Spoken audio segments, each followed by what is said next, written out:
welcome to Strength-Based Marketing. I'm Pat Dewar. My guest today is a CSP. Might wonder what's that.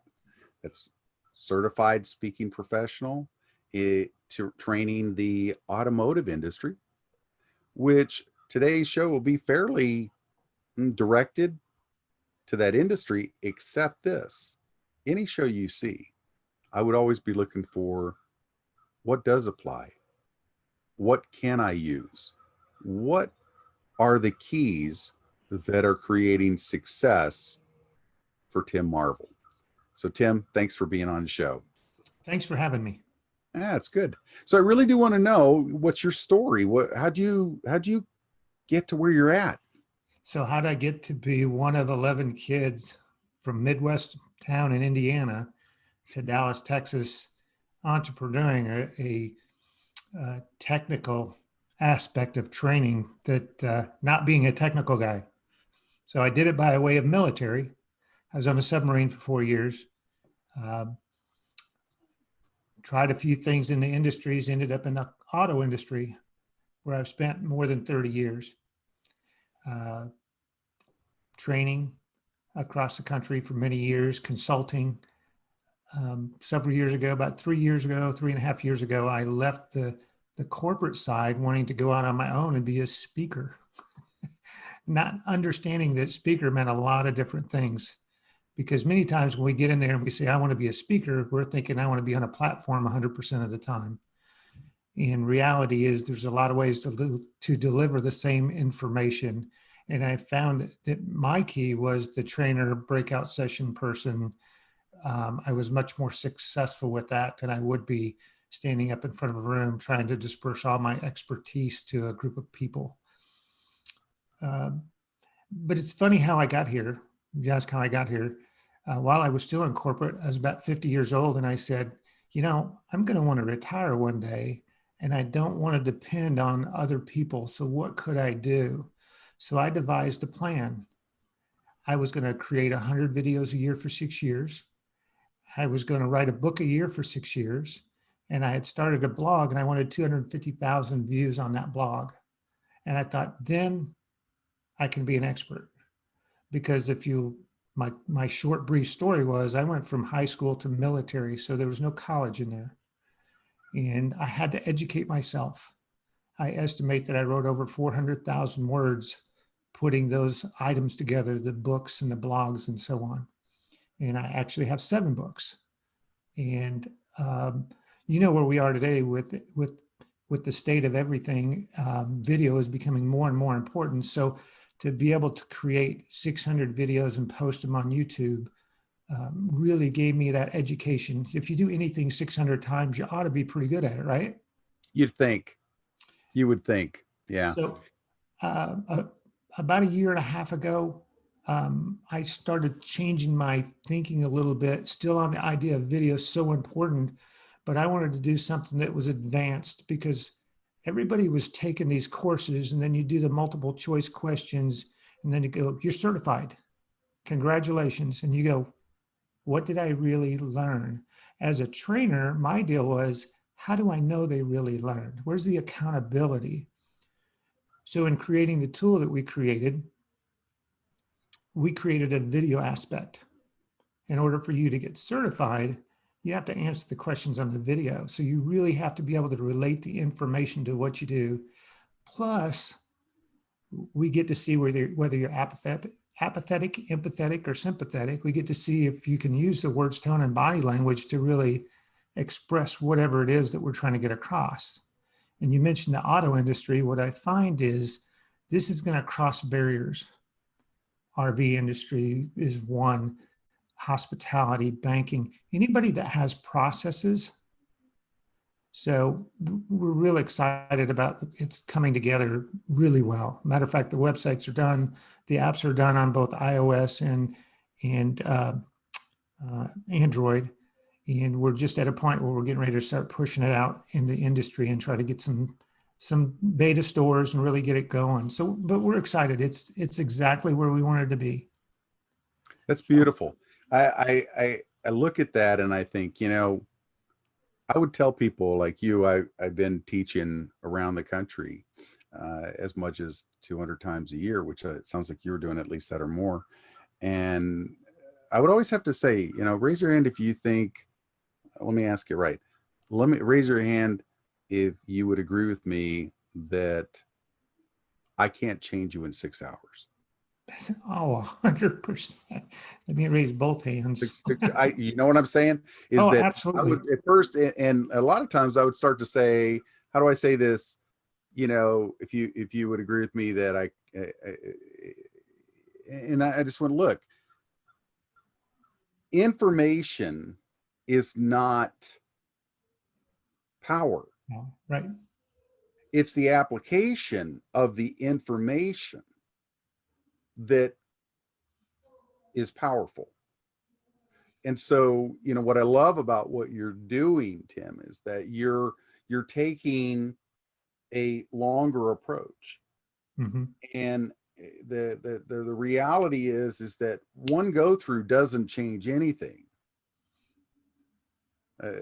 We're both from the Dallas Fort Worth area. In 2005, I worked with this. I like to say, in tongue in cheek, relatively unknown sales guy named Zig Ziglar. I Right. know who he is. Great. Good stuff. And he said, if you want to change what you are and where you are, you have to change what goes into your mind from this point. And what I love about what you're doing, and I commend you on it, is that it's about that rinse and repeat to get things past the conscious mind into the unconscious mind, because lasting change comes from the unconscious mind. Correct. Now, when I think about some of the things that you're doing right now, how is this new technology beginning to impact your the people you serve? Well, because our approach, there's another side to the approach. We don't want to be a training in a box. We don't want to come in and tell you how you need to do your business. The truth is, many of these auto dealerships have been in business for 20, 30, 40 years. They're second, third generation. So why should I take my 30 years and go in and tell you how you should do things? And the truth is, what we do is it's threefold. Basically, we come to an agreement that you want to do business with us. Then we go in and we actually videotape your processes with your people in your facility. So every dealership is customized, branded to their store, their manufacturer, and so on. I don't want to train what I know. I know what I know. And I'm flexible and I understand that if I believe in it, I can do it. What's it that Henry Ford said? If you believe you can, you can. If you believe you can't, you can't. And I've seen that a million times. So if I could take your process and streamline it from onboarding all the way through the developmental training and into leadership, could I curve some of that 80% turnover you get in your sales staff? Could I And curve? what would that mean to them, right? It's I mean, if I don't somebody was able to actually stick around long enough to have been trained and developed and retained. happier customers, happier employees. You know, I hear numbers all the time when you talk about turnover, and you probably heard numbers too, and they range anywhere from $5,000 to $10,000 a person if you have them for 90 days or less. If you have an 80% turnover, what I just can't imagine. It's unfathomable. I've heard the number as high as $50,000 depending on the role. Uh, so anyway, I've but heard the same number, Tim, just so you know. I've it's heard the same numbers, and I think about how much is somebody spending on just trying to launch somebody because they're trying to take someone who doesn't know your process mm-hmm. and send them through a 4-day, 3-day training, expect them to have a clue. And what I hear you doing is really coaching. And it's interesting that the word coaching is different from mentoring. I used to think mentoring was one thing. And somebody said, actually, coach comes from a term that's 200 or 300 years old, which was it had to do with the horse and buggy coach that took you where you wanted to go. I like that. I hadn't heard that before, but I believe I it. love that. I thought that was Great, awesome. great. So what I'm hearing, tell me if I'm hearing you right, is that you guys actually get them at the beginning, and then you keep working with them through the process, getting them to a level of proficiency where they can do their job, do it well, have a good, and it sounds like there's a lot of emotional intelligence in there. Am I reading that Absolutely. right? That's 100%. Think about how a mind works, though.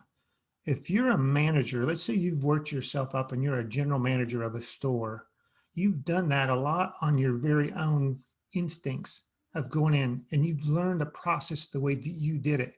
And your belief is so deep that you only believe the way you did it is the very best way because that's where you found success. And what happens a lot of times is dealers will go out and they'll hire a guy to come in and he'll train, and it's very generic training. They'll train 15 people and say, hey, you get the pick of the first five. And they get to the store and they go, don't do it that way, do it the way we do it. So what did you really get out of that training at that point? And we want to eliminate that, because I think it really, especially, and I don't want to start talking about millennials compared to Gen X and all that. It doesn't matter. I want you to engage with me from day one. So what if I could set the expectations when you walked in and you knew what your first 30 days was going to look like, and you knew what was expected of you, and you could pull it up on your app and you could walk right through it. So, so we're real excited to be able to engage from day one. And I guess you can tell I get excited when we start talking about it. I'm really a laid back, kind of quiet guy, but this is, I get really excited because nobody else is doing this. Well, and it is life, it's real life changing to the people that go through your program. But I'm Absolutely. curious, do you run into resistance from the management or the ownership of the dealership? Because change is hard for us, and they've been doing it their way, and they're like, what, if I just stick with it and do what they need to do. Well, the greatest part to this is we're gonna map out their processes. We're gonna ask them how you do business. How do you do business? What's your meet and greet? What's it sound like? Hey, hi, welcome to the dealership. My name's Tim, and yours? Have you been here before? You here to see anybody? These are all things that are ingrained in my brain because that was part of the process that I was brought up with. You ask three questions. There's only three things people want. Da, da, da.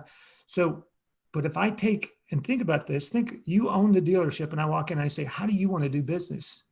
We're going to map that out and videotape it. That's going to be your process. You own it. And the great thing is, what if they get to the point and they go, hey, maybe my process isn't the best. Do you have any best practice ideas that you can share with me? And you open the book up and go, hey, we could do this a million ways. I've been in maybe 1,500 stores in the last 25 years. We only do two things.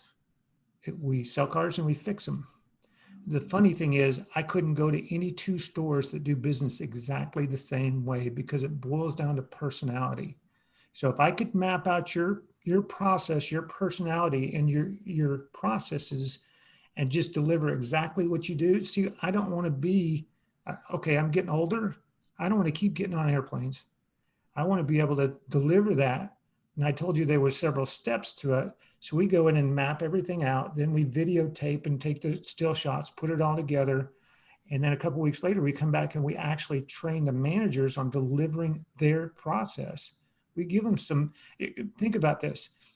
You become a manager and they go, hey, you know what? Today's your day, Patrick. Go in. I want you to go train the new guys. And you're going, well, we'll train them on what? Hey, just tell them what you did. Now, it's different than what I did, especially the way guys move around dealerships. So, uh, consistency, efficiency. Uh, I just get, there's so many things, effective training that's your training. Well, what I love about what you're doing too is this. I know that management breeds disciples after itself.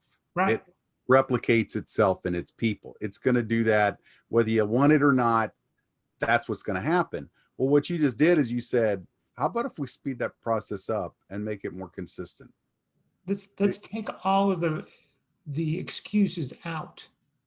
There's no excuses. That's beautiful. So we've talked about dealerships and such, but really identify, put a square around who's your ideal client and that you would have the greatest impact in serving? I think any store, and we'll talk about car dealerships or any business that has processes and more than 25 to 30 employees. Anybody that experiences a lot of turnover and they're doing, if you'll think about it, we've talked to some packaging companies and some other people that's called and said, hey, what is that? And we've had some conversations, and it's like, if you have a group of people that do the same thing, the repetition over and over, and you really want to train them well, then we can help. We're actually moving forward and creating it where it's a LMS, where it actually stores, it's a repository of other data instead of just ours, and as another value benefit to the stores that we're dealing with.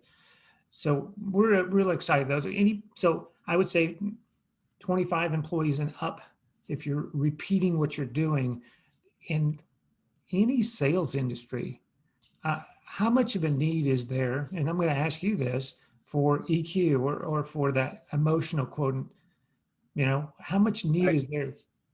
What's amazing is that like you've been teaching this a long time, and I over and over again, it's like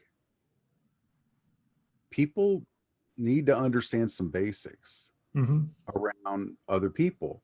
I always like to start my workshops off with, raise your hand if you'd agree with me that under pressure, adults act like kids in big clothing. And then I love to ask the managers, raise your hands. No, just kidding. If you're a manager and from time to time you feel like you run an adult daycare center where you pay people to attend. Very common. Right. And so, yeah, it's like, look, if you want to shift a group, what I really like about what you're doing, and I encourage managers that have a system that you want to replicate in your people to really pay attention to this and engage with Tim in this, because the beauty of it is that it's not a one-time one fix, because they don't work. Right. People change. Two things: people change when they want to, and people change when there's enough repetition to where it gets it past the conscious mind into the unconscious mind, so that they create lasting change in their life. And what your process I'm seeing is that it's long enough that it can literally shift. And I've seen the impact, and I'm sure you have, Tim, when you give a little bit longer Mm-hmm. duration of training, not just once, but drip it in. Right. That I'm sure, do you have any case studies where you've seen where people have gone from one level of performance and productivity to another level over a time period? Yeah. That's really that's really at the core of everything we do as trainers. I mean, we always go in and go, what's the win for you? What can I measure consistently that's going to show you growth and so on. Um, and because of confidentiality, I can't throw out dealerships names and so on, but I can tell you by investing in people, the dealerships that really are most successful is they grasp some of these understandings of long-term engagement, long-term consistent engagement and training and development, and just encouraging their people. Um, you can walk into a dealership many times and feel um, if there's a lot of tension with people. We used to, when I started consulting, we did what we call Kodak, and we'd walk through the dealership before we told them we were here, and we would look for specific things. Was it clean and orderly when you went back to the sales desk where they work all the deals? Was everything thrown around, or was it neat and orderly and it looked like there was some control? And those are telltale signs. I mean, and Yeah. I don't think that'll ever change. It's people's nature. I know one that I've seen that it goes right into what you're talking about. The longer term training, mentoring, coaching, whatever you want to call it. I saw one case study I saw was in 1 year, the first year, before they started any kind of development and training, they transferred about $600,000 from, say, customer service to sales and closed it. Woo. And 6 years later, in a year, they transferred $6 billion from Nice. customer service to sales and closed it. And you go, what changed? And it was that they employed a training and development process where it was longer term. They worked with the people, they had higher retention, they had better pay, they had better results, they had all of these things shifted. And what it sounds like is doing exactly what you're doing. And so I just go, it's amazing. Now, if somebody wanted to get a hold of you, Tim, how would they do that? Um, I mean, I can throw my phone number out. You could do info@simplysmarttraining.net. Okay. You could reach out to me. I have a direct email. Probably the easiest one is Tim Marvel. So it's TIMMARVEL @gmail.com.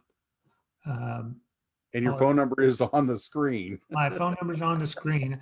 I'm not shy to talk to anybody. I mean, I can't even estimate how many people in the last 30 years I've talked to in the auto industry, between selling cars, and finance, managing stores, and then consulting and training in stores. So you can't be shy and do what we do. I agree. And I know, I'll just look at his site up here. It's simplysmarttraining.org Correct. is the way That's that an you'll get there. informational site. Yeah. And good information, by the way. I went through it before the show and I was really excited about that.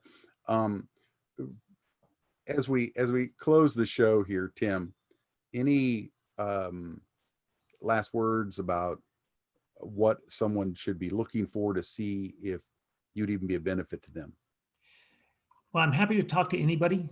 So whether you're in the auto industry or not, if you're in an industry that involves sales, that's been a part of my background for 40 years. Um, if you're just curious, hey, what's all this onboarding conversation, or what are you talking about customizing you mean you'll bring a crew in and actually videotape my people in my store?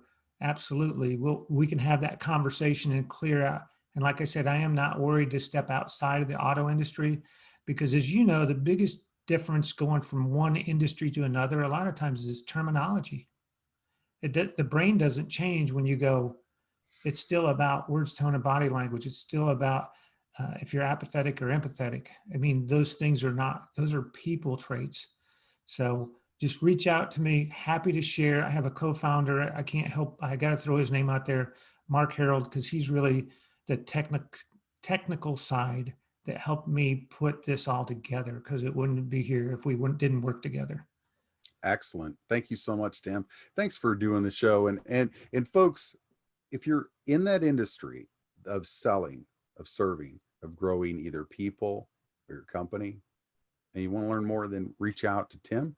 I'm Pat Dewar. This is the Strength Based Marketing Podcast. Thanks for being here. And folks, we'll see you next time. Thanks, Patrick. You bet.